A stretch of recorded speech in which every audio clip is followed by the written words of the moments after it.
pretty cool. That's horrible, actually. I was being facetious. Robots fumble their way to perfection. That's right. So when you saw the top of this, and you saw it, that's the story. See, that's one of the next things we're going to do. I'm going to pick pictures, but I'm not going to pick like whichever pictures, and then I'll have to figure out like which picture it was. Oh, here it is, man. Here it is. Work of robots that learn from mistakes. Science Daily. Developing the idea of practice makes perfect, the computer scientists at Leeds are bringing together two ideas from AI. One is automated planning. The robot is able to see the problem through a vision system, in effect an image. Software in the robot's operating system simulates the possible sequence of moves it could make to reach the target object. But the simulations that have been rehearsed by the robot fail to capture the complexity of the real world, and when they are implemented, the robot fails to execute the task. For example, it can knock objects off the shelf. So the Leeds team have combined planning with another AI technique called reinforcement learning. Reinforcement learning involves the computer in a sequence of trial and error attempts, around 10,000 in total, to reach and move objects. Through these trial and error attempts, the robot learns which actions it has planned are more likely to end in success. The computer undertakes the learning itself, starting off by randomly selecting a planned move that might work, but as the robot learns from trial and error, it becomes more adept at selecting these planned moves that have a greater chance of being successful. That is pretty cool. See these guys? See, I got a good picture there, I think. They're learning, man. They're learning. We're learning robots. I love that. I love robots that can solve problems. You know, it's like, I know when I'm running away from them, trying to live, I think I have some sort of clever locking mechanism. My vault door. Of course I have a vault door, because if robots can do this, you should have a vault door. And I'm happy to know that it can probably just figure it out. It's cool. I love it. I love it. Reminds me, I wonder if I should do this. Let's see. What is the name of it? Robots are coming. All right. No. Let's see. Robots are coming. SNL. Oh man, I can't think of it. Robots. No, don't. That's not it. It's Sam Waterston. Sam Water. Yes, robot insurance. Let me get that. Let me get on that. Please don't do this to me. Don't copy strike me, but I'm going to risk it. All right. Do I have you? All right. Let's see if it plays. Oh, won't do it. Sam, dang it.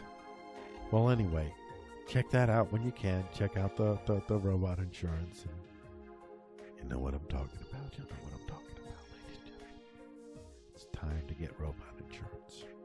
Because when the robots come, and they will, make sure your family is not left high and dry. Light-based tractor beam assembles materials at the nanoscale from Science Daily. Researchers at the University of Washington have developed a method that could make reproducible manufacturing at the nanoscale possible. The team adapted a light-based technology employed widely in biology, known as optical traps or optical tweezers, to operate in a water-free liquid environment of carbon-rich organic solvents, thereby enabling new potential applications. So, I mean, I could just float in that there for a little bit. A light-based technology employed widely in biology known as optical traps or optical tweezers. You guys know what they are, right? To operate in a water-free liquid environment. So basically they can create new types of structures that they could never do before.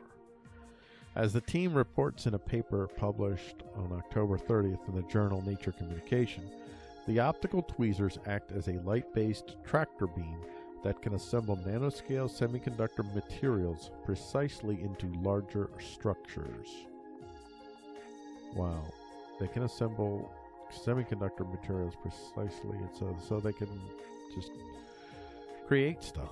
I guess you could give them assignments and then just do that. Unlike the tractor beams of science fiction, which grab spaceships, the team employs the optical tweezers to trap materials that are nearly 1 billion times shorter than a meter, which is teeny. It's just a little teeny tiny thing, very tiny. We're talking very small, kids. We're talking small. This is a new approach to nanoscale manufacturing, said co-senior author Peter Pawlowski, a UW Associate Professor of Material Science and Engineering, faculty member at the Molecular Engineering and Sciences Institute and the Institute for Nano-Engineered Systems. Oh, I hate this when they do this. I do not like this. I don't like reading all this. Do you guys even like me reading all this? I don't really have to read all this, do I? Can I skip over these parts and you guys can go back and read them on your own? Click on the articles and read them for yourself. There are no chamber surfaces involved in the manufacturing process, which minimizes the formation of strain or other defects. All of the components are suspended in solution, and we can control the size and shape of the nanostructure as it is assembled piece by piece. So this is, you don't, I mean, we don't even know what, I mean, this is, if you're following this show, you're going to see stories like this. After a while, you get used to them. You start to get a little bit, hopefully, a slightly different view of the universe if you do so. And that is that there's a lot of good, awesome stuff going out there too. It's not all just horror, kids. There's lots of cool stuff going on. So this means that we who knows what it is we'll be able to. What I'm really interested in is individuals, associations, non-government, non-GOs, non-GO, not even NGOs, no NGOs, please. Individuals, associations of people, exchanging information, data online, and people being able to have the power to have micro factories in their communities, even little micro factories. I have this idea of an acre homestead where you have parts of the land which is your personal area and parts of the land which you share with your small community around you, say maybe 5 to 10 family units, something like that, and collectively you guys have some sort of micro factory where you're actually able to build a lot of the basic things that you need, even especially like replacing parts. So you never have to order new parts online. You just print them up, things like that. But there's so many possibilities here. It's a race against time between the open sourcers who will basically be like was it Prometheus that shared knowledge of fire? That's what we need. We need more Prometheuses. This is a Prometheus type story. It is underneath. If you don't see it, this is a Prometheus story. So we need people that are not locked into whether it's a government or a corporation, and they are almost one and the same. We need people outside of those systems that are doing this type of research and sharing this type of knowledge freely with one another. Because FUIPs and all that stuff. But that's what we need. So this is a new approach in nanoscale manufacturing. There are no chamber surfaces involved in the manufacturing process, which minimizes the formation of strain or other defects. All of the components are suspended in solution, and we can control the size and shape of the nanostructure as it is assembled piece by piece. So we're getting closer to my dream of my being able to go down to the maybe that it would be a little community place where you order your car, put in your design, and then it's got this vat, and then these little nanobots go out and they draw all the materials element by element and build your car from within this vat, and then whatever substance it is cleared out in the cars. Maybe after 3-4 days your car's ready. And, totally awesome, customized, and the difference in price is not really that much. from the highest to the lowest, the democratization of quality.